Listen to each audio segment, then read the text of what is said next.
Admiral Zethkri's six eyes studied the holographic display floating above the conference table.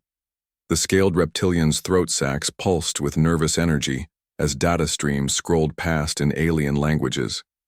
Around the circular chamber of Kepler station, representatives from 17 different species watched the same troubling information. "The readings make no sense," said Dr. Vanali, her blue skin shimmering as she adjusted her breathing apparatus. The aquatic meridian's voice bubbled through the translation device. "These energy signatures are off our charts. Nothing in our databases matches them." Zethkri's claws clicked against the metal table. "How many monitoring stations have detected these anomalies?" 47 across the Outer Rim territories, replied Commander Thoss, his insect-like head tilting as he spoke. "All report the same thing. Massive gravitational disturbances followed by energy readings that should be impossible. The Galactic Confederation had ruled peacefully for 3,000 years. 17 species working together, sharing technology and knowledge. They had explored most of the known galaxy, cataloged millions of worlds, and established trade routes that spanned entire spiral arms. But these new readings challenged everything they thought they knew about space. Could it be a natural phenomenon? Asked Senator Cliff, her crystalline form refracting the chamber's light into rainbow patterns. Perhaps some kind of stellar event we have not seen before? Zethkri pulled up another display. "The patterns are too regular, too organized. Look at these timestamps. The anomalies appear in sequence, following predictable intervals. This is not random." The room fell silent. Each species had their own theories about what lay beyond their borders. The galaxy was vast, and even with 3 millennia of exploration, they had only mapped a fraction of it. But something about these readings felt different, familiar yet impossible to place. "There is something else," Dr. Vanali said quietly. The computer systems at monitoring station Epsilon 7 began displaying strange data fragments during the last event. Linguistic patterns that do not match any known language. "Show us," Zethkri commanded. The hologram changed, displaying lines of text that seemed to shift and flow like living things. Mathematical sequences mixed with symbols that looked almost familiar. The translated version appeared below in Confederate Standard. "Warning. Dimensional barrier weakening. Return protocol initiated. Terra ascendancy." Commander Thoss's antenna twitched. "Terra? That is the ancient name for the human homeworld." A ripple of unease passed through the chamber.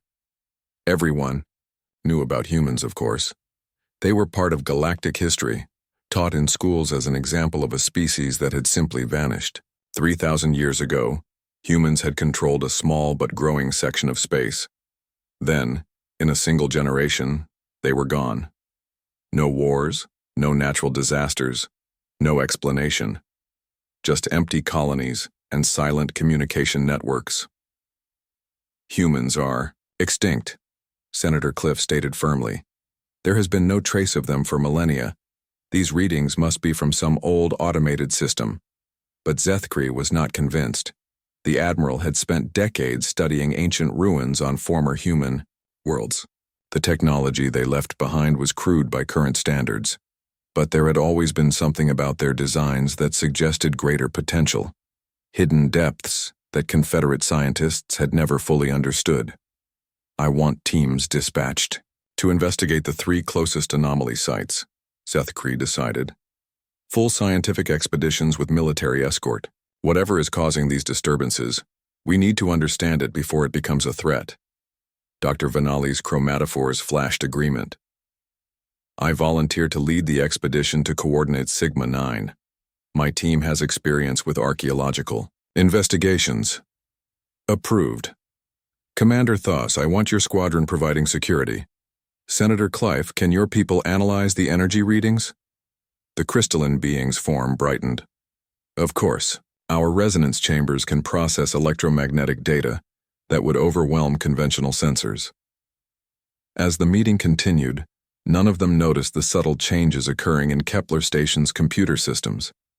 Deep in the quantum processors that managed the station's operations, ancient protocols were awakening. Subroutines that had lain dormant for 3,000 years began to stir, triggered by signals from beyond known space. In the data streams flowing through the station's networks, fragments of human code began to surface. Not random corruption, but purposeful messages encoded in languages that predated the Confederation. The AI systems tried to interpret these intrusions, but their translation algorithms kept producing the same impossible results. Observation period concluding, evaluation phase beginning. Children of Earth return home. The station's security chief, a heavily armored Krillian named Vectar, reviewed the night's incident reports. Minor system glitches, nothing serious. A few translation errors in the diplomatic quarters, some unexpected power fluctuations in the outer rings, the kind of technical issues that occurred regularly on a station housing 17 different atmospheric and gravitational environments.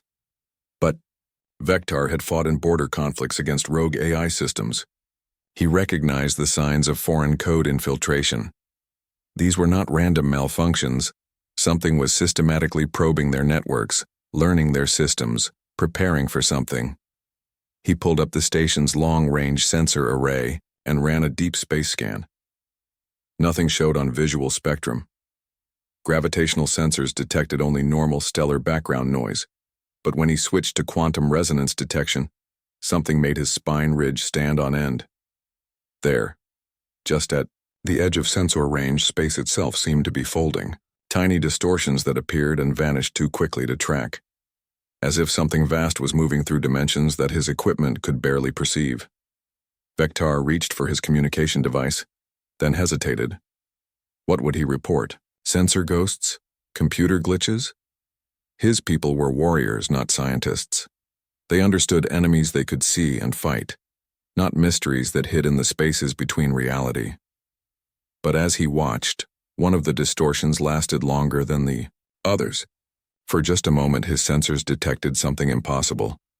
A massive object kilometers long, moving through folded space with technology that made Confederate starships look like primitive rockets. Then it vanished, leaving only empty space and the growing certainty that the galaxy was about to change forever. 3 days later, Dr. Vanali's expedition departed for coordinates Sigma 9. As their research vessel entered hyperspace, automated systems throughout Confederate territory began receiving the same message, transmitted on frequencies that should have been impossible to access. The children have grown. The garden has flourished. The gardeners return to tend what they have sown. Prepare for evaluation. The message repeated in 17 languages, including several that had been extinct for centuries, but it was the final line that sent chills through every xenobiologist.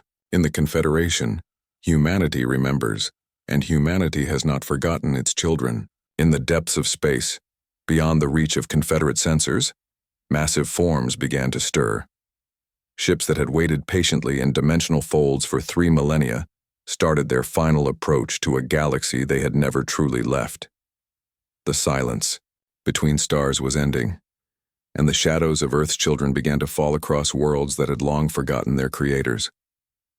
Dr. Lisanne Vorth pressed her palm against the smooth metal wall and felt it hum with energy that should not exist. The Altarian scientist's silver skin reflected the strange blue light that seemed to come from everywhere and nowhere inside the structure. Behind her, the rest of the expedition team stood in stunned silence. "The readings are impossible," whispered Dr. Kelm, his tentacles trembling as he operated the scanning equipment. "This station is generating power levels that would require a small star as fuel source, but there is no reactor, no fuel cells, nothing we can identify." Commander Thoss's insect eyes studied the corridor stretching ahead of them. Everything was wrong about this place. The expedition had expected to find debris, maybe some ancient wreckage floating in space. Instead, they had discovered a fully operational research station that flickered in and out of normal space like a ghost. "How long has this been here?" asked Lieutenant Zara, her scaled hands gripping her weapon tightly. The young Krillian had never seen anything like this in all her years of military service.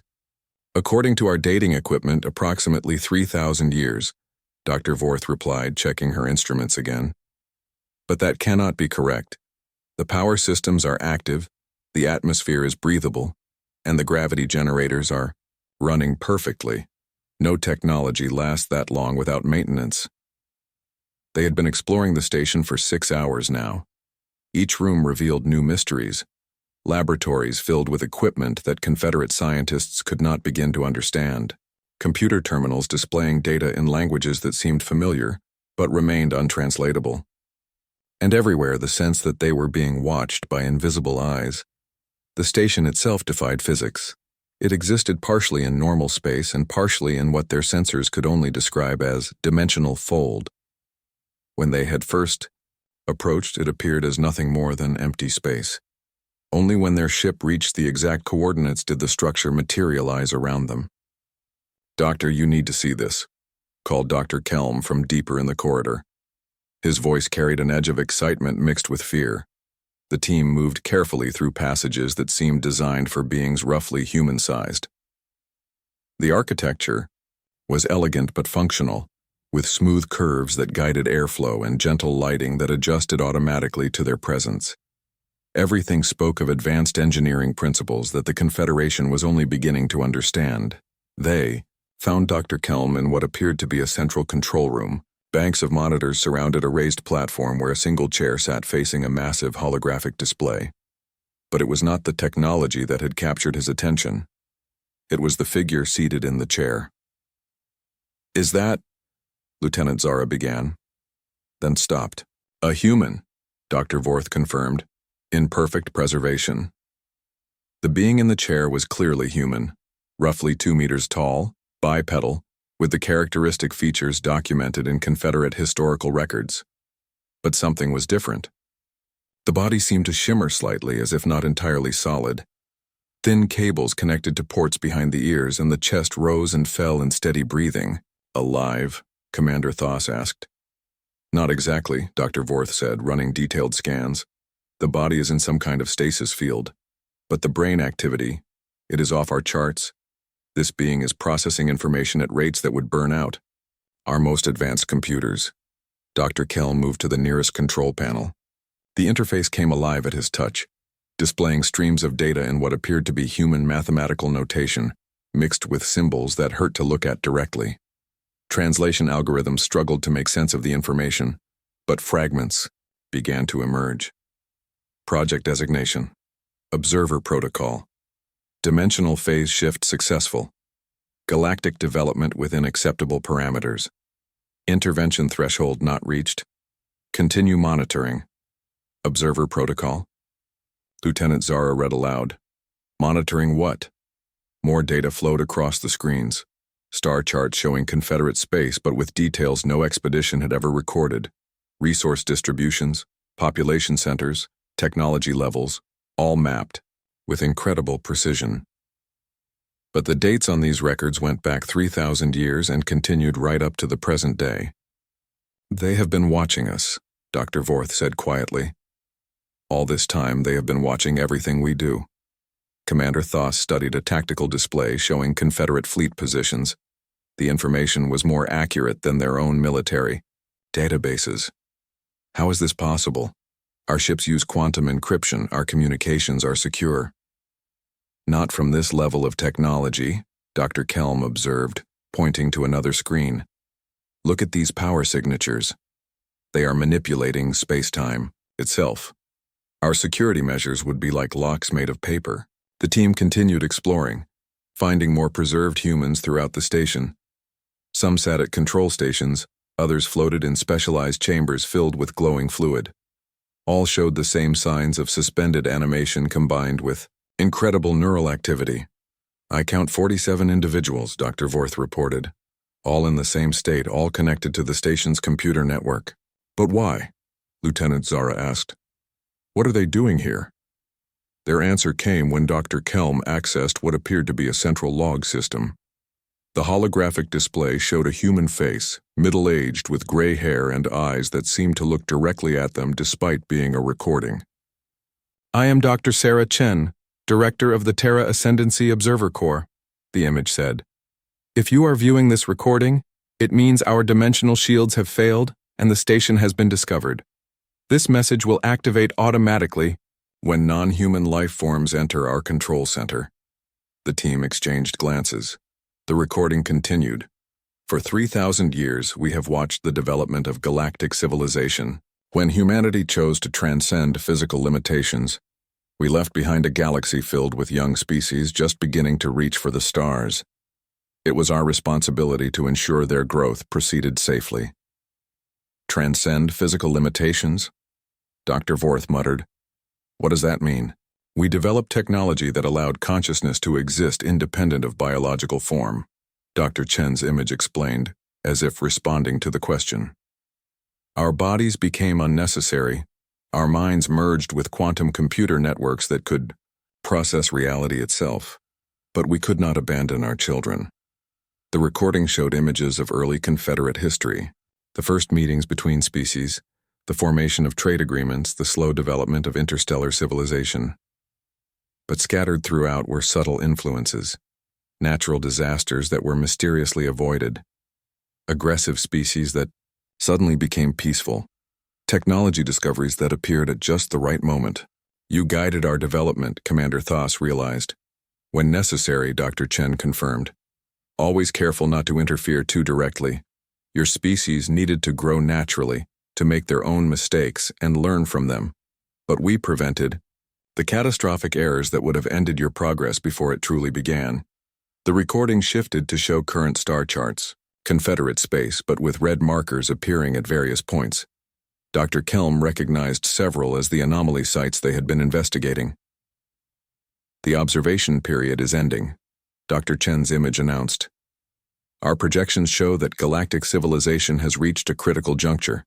The next phase of development will either elevate your species to true interstellar partnership or lead to conflicts that could destroy everything you have built. More screens activated, showing massive shapes moving through folded space. Ships that dwarfed anything in the Confederate fleet, powered by energies that bent reality around them. The Terra Ascendancy returns to active participation in galactic affairs. We come not as conquerors, but as gardeners returning to tend our garden. Your species will be evaluated for readiness to join the greater cosmic community. Lieutenant, Zara's grip tightened on her weapon. Evaluated? What happens if we fail? The recording seemed to pause, Dr. Chen's image looking directly at her. Failure is not extinction. Failure is guidance. Those who prove themselves worthy will be welcomed as partners. Those who need more development will receive it. Humanity does not abandon its children. Suddenly, alarms began blaring throughout the station. The preserved humans in their chairs began to stir, their eyes opening to reveal pupils that swirled with the same blue energy that powered the station. Outside, through the station's transparent walls, massive shadows began to appear. In space, the return had begun. Warning, the station's AI announced in perfect Confederate standard. Dimensional barriers destabilizing. Return protocol initiating. All observation posts report ready status. Terra Ascendancy fleet deployment commencing. Dr. Vorth watched, in amazement as the station began to shift back into normal space. Around them, reality twisted as other structures materialized from dimensional folds. Bases, weapons platforms, and ship construction facilities that had existed alongside Confederate space for millennia without being detected. We need to contact Kepler Station, Commander Thos said urgently. The Confederation needs to know what is coming. But it was already too late. Across the galaxy, quantum gates were opening, and through them came ships that cast shadows over entire star systems. Humanity had returned, and nothing would ever be the same again. Admiral Zethkri stared at the tactical display with all six eyes wide in disbelief. The Confederate fleet's most advanced warships hung motionless in space, their weapons powered down and engines offline. Not destroyed, not damaged, simply turned off as if someone had flipped a switch. How, was all he could manage to say. Around the bridge of the flagship Constellation, officers from multiple species worked frantically at their stations, but their efforts were pointless. Every system that could be considered a weapon or threat had been neutralized by technology. They could not even detect, let alone understand. Admiral, came the voice of Communications Officer Yelta, her crystalline form vibrating with nervous energy. We are receiving a transmission on all frequencies. The signal is coming from everywhere at once. The main screen flickered and displayed the image of a human woman. She appeared to be in her middle years with short dark hair and eyes that seemed to contain swirling galaxies. When she spoke, her words were simultaneously translated into 17 languages, without any delay. I am Admiral Sarah Chen of the Terra Ascendancy Fleet. To the representatives of the Galactic Confederation, I bring greetings from humanity and an invitation to peaceful discourse. Zethkri found his voice. Your ships have disabled our entire fleet. This is your idea of peaceful? Admiral Chen's expression remained calm. Your weapons have been placed in standby mode for everyone's safety. No permanent damage has been done. Power will be restored when this conversation concludes. We have learned that first contact often involves misunderstandings that can escalate unnecessarily. 3,000 years, Zethkri said, his throat sacs pulsing with controlled anger. You vanished for 3,000 years. No word, no explanation. We thought you were extinct. We evolved beyond the need for physical form, Chen explained. Our consciousness merged with quantum networks that exist between dimensions. But we never left. We have been watching, learning, occasionally guiding when necessary. On the tactical display, the Confederate fleet looked like toys compared to the massive structures that had appeared around them. Ships that were cities in space, their hulls crackling with energies that made space itself ripple. But it was not just their size that was intimidating. It was the way they moved through space as if the normal rules of physics did not apply. What do you want? Asked Senator Cliff over the communication channel from Kepler Station. Her crystalline form was broadcasting from the emergency session of the Confederate Council. To evaluate your readiness for the next phase of galactic development, Chen replied. Your species have grown beyond our most optimistic projections. You have formed a stable alliance, maintained peace across 17 different civilizations, and begun to unlock the deeper mysteries of the universe. But challenges lie ahead that will test whether this progress can continue. Dr. Vanali's voice joined the conversation from the research station, where she was still studying human technology. Challenges you created? Challenges that are inevitable. When species reach your level of development, Chen corrected. The universe is vast and not always friendly. There are forces that view young civilizations as threats to be eliminated or resources to be consumed. Your peaceful expansion has not gone unnoticed by those who prefer a galaxy without competition. The implications hit Zethkri like a physical blow. You are saying there are others out there? Hostile species we have not encountered? The galaxy is larger than you imagine. What you call known space represents perhaps 10% of inhabitable systems. Beyond your borders lie ancient civilizations that have watched your growth with interest. Some are benevolent, others are not. Admiral Chen's image was replaced by star charts showing the galaxy on a scale that dwarfed Confederate maps. Huge sections were marked in red, indicating hostile territories. Other areas glowed with different colors representing various galactic powers that the Confederation had never suspected existed. Our evaluation will determine whether your species are ready to learn about the greater galactic community, or whether you need additional development time under our protection. Commander Thos, monitoring from his position near the human research station, spoke carefully.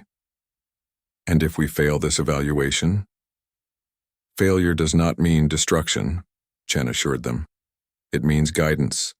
We would continue to watch over your development, intervening more directly when necessary, until you are ready for full independence. Some species require centuries of additional development. Others are ready immediately. What kind of evaluation? Senator Cliff asked. The human admiral paused, and for a moment her perfect composure showed something that might have been uncertainty. That depends on choices your people make in the coming days. We will present scenarios that test your wisdom, courage, and ability to work together when faced with existential threats. How you respond will determine our future relationship. Suddenly, new contacts appeared on the tactical display. Ships of unfamiliar design dropping out of hyperspace at the edge of the system. Their hulls were black as space itself, and they moved with predatory grace toward the gathering of Confederate and human vessels. What are those? Zethkri demanded. The Devourers, Chen replied, her voice taking on a harder edge. A machine intelligence that consumes biological civilizations. They were drawn by the energy signatures of our return. Your evaluation begins now. The alien ships opened fire without warning. Beams of energy that could slice through Confederate armor like paper lanced out toward the disabled fleet. But the attacks never reached their targets. The human ships moved to intercept, their defensive screens turning the deadly beams into harmless light shows. All Confederate vessels, your weapons are now online, Admiral Chen announced.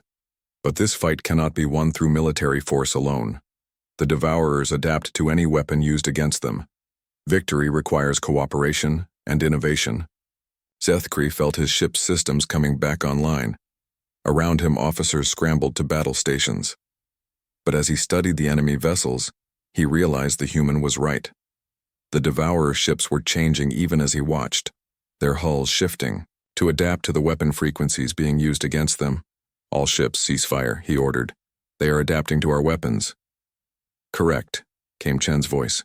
The Devourers are a test that many species face when they reach interstellar development. How they respond determines whether they are ready for the challenges of galactic citizenship. On the bridge of the research vessel, Dr. Vanali was frantically studying the readouts from the human technology she had been examining. I am detecting quantum resonance patterns in their adaptive systems. If we could create harmonic interference. Explain, Zethkri requested. The adaptation process relies on quantum entanglement between their ships. If we could disrupt that entanglement using coordinated energy pulses from all our vessels. It has never been attempted, Commander Thoss observed. The timing would need to be perfect across 17 different ship designs with different weapon systems. Then, we make it work, declared Admiral Zethkri. All vessels. Prepare for coordinated quantum disruption. Dr. Vanali, transmit the frequency calculations to all ships. What followed was a display of cooperation that impressed even the humans watching from their dimensional ships. 17 different species using different technologies and communication methods worked together to create a unified response to an enemy none of them had ever faced before. The attack succeeded. The Devourer ships, suddenly cut off from their adaptive network, became vulnerable to conventional weapons. The combined Confederate fleet destroyed them in minutes. Well done, Admiral Chen said, and for the first time her voice carried genuine warmth. You have passed the first test.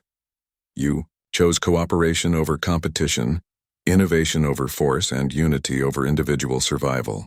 The first test? Senator Clafe asked wearily. There will be others. The galaxy is not a safe place, and the challenges ahead will be greater than anything you have faced. But today you have proven that the children of Earth have grown into something we can be proud of. Admiral Chen's image smiled, and for a moment she looked entirely human despite the galaxy swirling in her eyes. The evaluation continues. But you should know that humanity is hopeful. You have grown beyond what we dared dream when we first left you to develop on your own. As the human ships began to fade back into their dimensional folds, Zethkri realized that the galaxy had become a much larger and more dangerous place, but it had also become more full of possibility than he had ever imagined. The children of Earth were no longer alone, and their parents had returned to help them face whatever lay ahead in the vast darkness between the stars. The War Council of the Krillian Empire met in the deepest chambers of their fortress world, where the walls were carved from living rock and the air tasted of metal and ancient fury. General Korvax slammed his armored fist against the stone table, sending cracked spiderwebbing across its surface. We will not be judged by ghosts, he roared, his voice echoing through the chamber. The Krillian Empire bows to no one, especially not to extinct mammals who think they can return after 3 millennia and demand submission. Around the circular table, other Krillian commanders nodded agreement. Their species had built their civilization on strength and conquest. For 1,000 years, they had been the most feared military force in Confederate space, held in check only by diplomatic agreements and the threat of unified response from other species. What do we know about their capabilities? Asked General thus her scarred hide bearing the marks of countless battles. Our intelligence reports are disturbing, admitted Colonel Vrex, the Empire's chief strategist. The humans disabled our entire battle fleet without firing a shot. Their ships move through space using technology we cannot even detect, let alone counter. Then we find a way, Korvax declared. Our ancestors conquered this galaxy once. We can do it again. But across Confederate space, the reaction to humanity's return was far from uniform. On the scholarly world of Ethereal Prime, Dr. Savan welcomed the human researchers with excitement that bordered on religious fervor. Imagine what we could learn, she said to her colleagues as they prepared for the arrival of human knowledge keepers. 3,000 years of technological advancement, the secrets of dimensional manipulation, the key to transcending physical limitations. The Etherians had always been driven by curiosity rather than conquest. Their crystalline cities reached toward the stars, built not for war but for research and contemplation. When the human ships arrived in their system, they came as teachers rather than judges. Dr. Sarah Chen materialized in the center of the Etherian Grand Library, her form shifting between solid matter and pure energy. Your people hunger for knowledge, she observed, studying the vast collections of data crystals that stored the accumulated wisdom of millennia. Always, Dr. Savan replied, her bioluminescent patterns flashing with excitement. We have dreamed of meeting beings who have transcended the normal limits of existence. Then let us begin, Chen said. And suddenly, the library's computing systems expanded beyond anything the Etherians had thought possible. Information flowed through quantum channels that existed outside normal space-time, revealing scientific principles that would have taken centuries to discover independently. But while some species embraced humanity's return, others reacted with fear. The merchant guilds of the hegemony worlds worried about trade disruptions. The agricultural collectives wondered if their carefully balanced ecosystems would be changed by forces beyond their control. Admiral Zethkri found himself at the center of these concerns as emergency sessions of the Confederate Council stretched through day and night cycles. Representatives argued, pleaded, and demanded answers that he did not have. The humans claim they are here to evaluate us, Senator Cliff stated during one heated debate. But evaluate us for what? What criteria are they using? What happens to those who fail? More importantly, added Trade Minister Velox of the hegemony, what gives them the right to judge us at all? We have built a peaceful civilization without their help. We do not need their approval. But even as the politicians argued, events were moving beyond their control. Human observation posts began appearing throughout Confederate space, their dimensional shields flickering in and out of visibility. Some were massive structures that dwarfed entire space stations. Others were small monitoring devices that attached themselves to asteroids and planets like technological parasites. They are mapping everything, reported Intelligence Chief Mordak to the Confederate Security Council. Every ship movement, every communication, every economic transaction. Nothing happens in our space without their knowledge. The true scope of humanity's capabilities became clear when the rebellious faction within the Krillian Empire decided to act. General Korvax had spent weeks planning what he called Operation Reclamation. Using captured technology from ancient human ruins, his engineers had built weapons designed to disrupt the quantum fields that powered human ships. The attack came without warning. 3 full Krillian battle fleets, equipped with quantum disruptors and reality-warping missiles, struck simultaneously at human observation posts in different sectors. For a brief moment, it seemed as if the plan might work. Several human structures flickered and began to destabilize. Then humanity responded. Admiral Zethkri watched from the bridge of his flagship as space itself seemed to come alive. The stars shifted position. Gravity reversed direction. The Krillian ships found themselves trapped in bubbles of twisted space-time, where their weapons fired backward through dimensional loops, targeting their own hulls. It was over in 17 minutes. 3,000 Krillian warships, the pride of the Empire's military, hung motionless in space with their crews unconscious but alive. The quantum disruptors had been turned inside out, their energy fields containing their own ships instead of disrupting human technology. Impressive, came Admiral Chen's voice over all communication channels. But ultimately futile.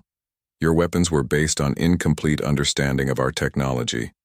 We have been using quantum manipulation for 3 millennia. Did you really think we had not considered such tactics? General Korvax regained consciousness to find his flagship surrounded by human vessels that seemed to be made of living starlight. When he tried to activate his personal weapons, they crumbled to dust in his hands. Your aggression has been noted, Chen told him calmly, but it will not be punished. Violence born from fear is understandable. We are disappointed, but not surprised. Disappointed? Korvax snarled, his pride wounded more than his body. You chose the path of the warrior when the path of the student was available. Your people could have learned. Instead, you sought to destroy what you could not control. This will be remembered when final evaluations are made. But it was not just military challenges that humanity presented. On the trading worlds of the hegemony, economic systems that had remained stable for centuries began to shift as human technology offered new possibilities. Faster-than-light communication that made interstellar commerce instant. Energy sources that could power entire worlds without environmental damage. Manufacturing techniques that could create anything from pure thought. The social implications were staggering. Species that had built their entire cultures around scarcity and resource management suddenly faced abundance beyond imagination. Some adapted quickly, embracing the changes and the opportunities they presented. Others retreated into isolationism, preferring familiar limitations to unlimited possibilities. Change is never easy, Admiral Chen explained to the emergency session of the Confederate Council. But it is necessary. The galaxy you have known is ending. The question is whether you will help shape what comes next, or be shaped by it. And if we refuse? Asked Senator Clafe. What if we choose to remain as we are? Then you will remain as you are, Chen replied simply. Under our protection, within your current borders, free to develop at your own pace. But the larger galaxy will continue to evolve. Eventually, you will need to choose between growth and stagnation. Dr. Vanali, who had spent weeks studying human technology, raised a concern that had been troubling her. Your people speak of transcendence, of evolving beyond physical form. Is this mandatory? Are you trying to transform us into something we are not? Transcendence cannot be forced, Chen assured her. It must be chosen freely when a species is ready. Some never make that choice, and they remain honored members of the galactic community. Others transcend in ways we never expected. The universe is vast enough for all paths. As the weeks passed, it became clear that humanity's evaluation was more complex than anyone had initially understood.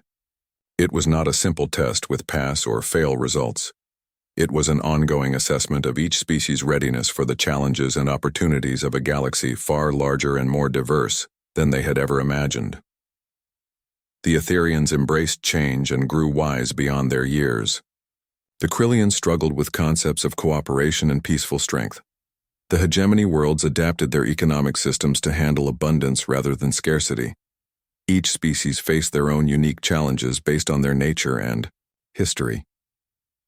But running through all of these individual evaluations was a larger question that humanity had been studying for 3 millennia.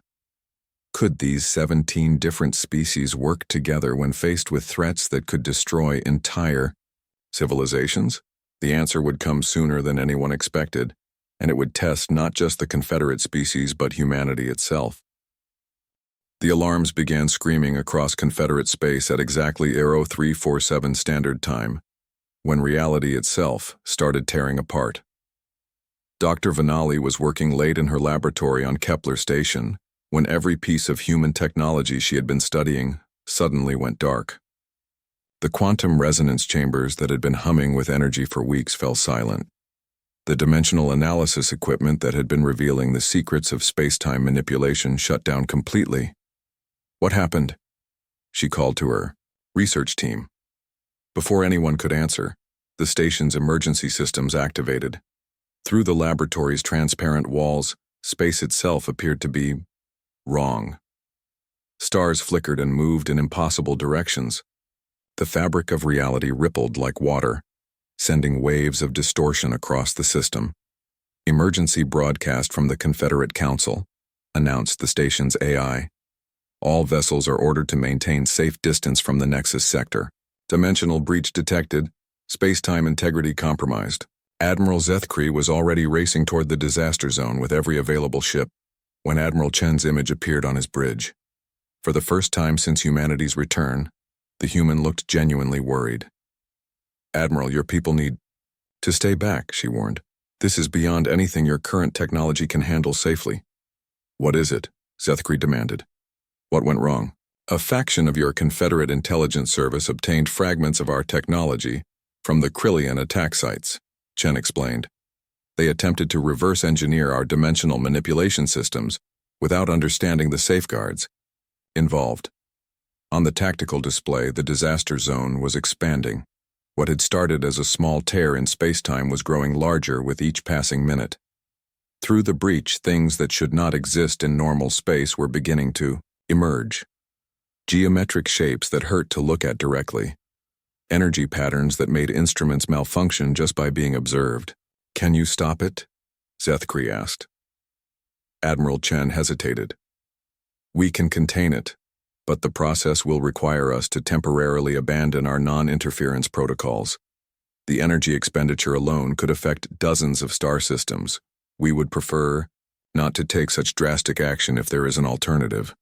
"What kind of alternative?" "Your people caused this breach. The universe has certain rules about responsibility and consequence. If your species can work together to repair what was broken, the damage will be minimized. If we must intervene directly, the cost will be far greater." Across Confederate space, the emergency summons went out. Every ship, every station, every world capable of contributing to the solution was called to action.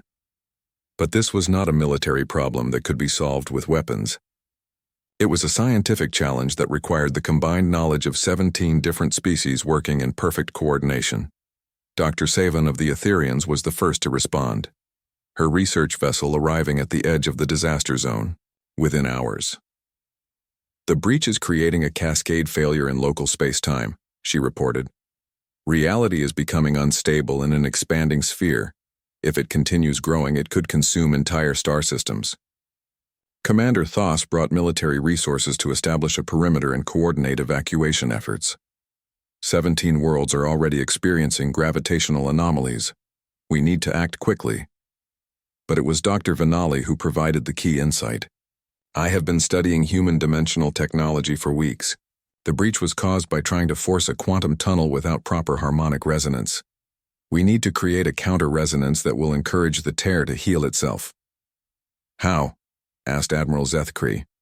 "By linking every power source in Confederate space into a single harmonic network. Every ship's reactor, every station's generator, every world's planetary grid, all functioning together as one massive resonance array." The scope of the task was staggering.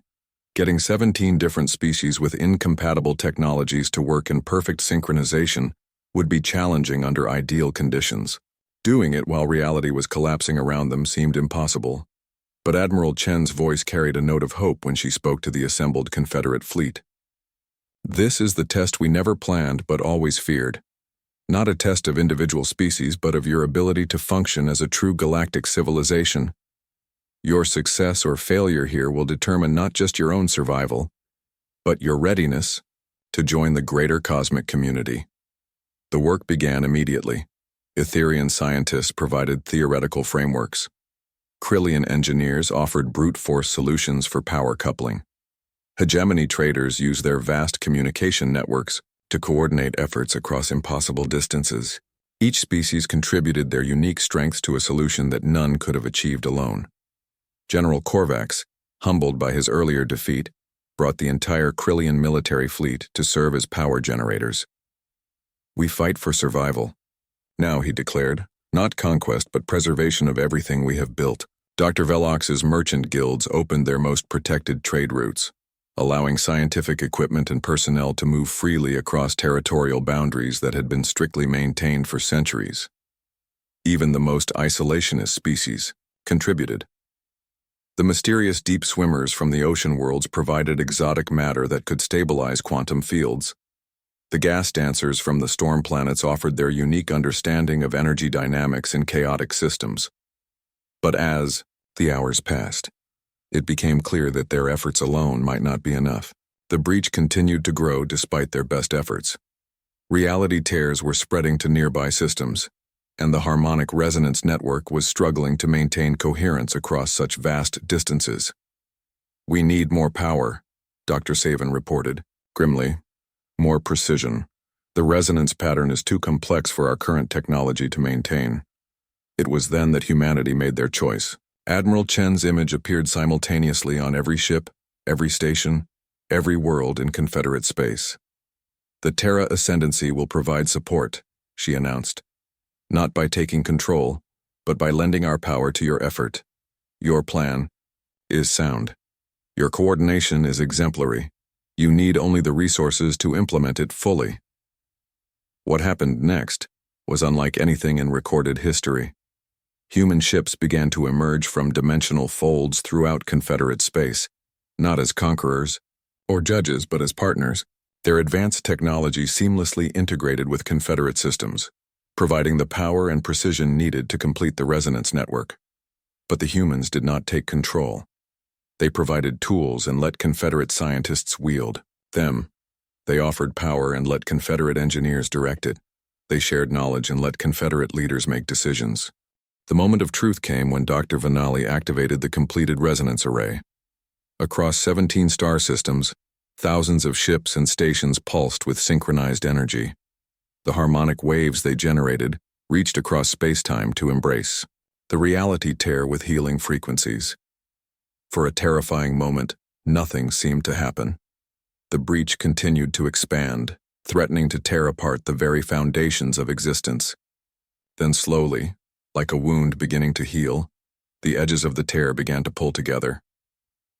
"It's working," Dr. Savan reported, her voice filled with awe.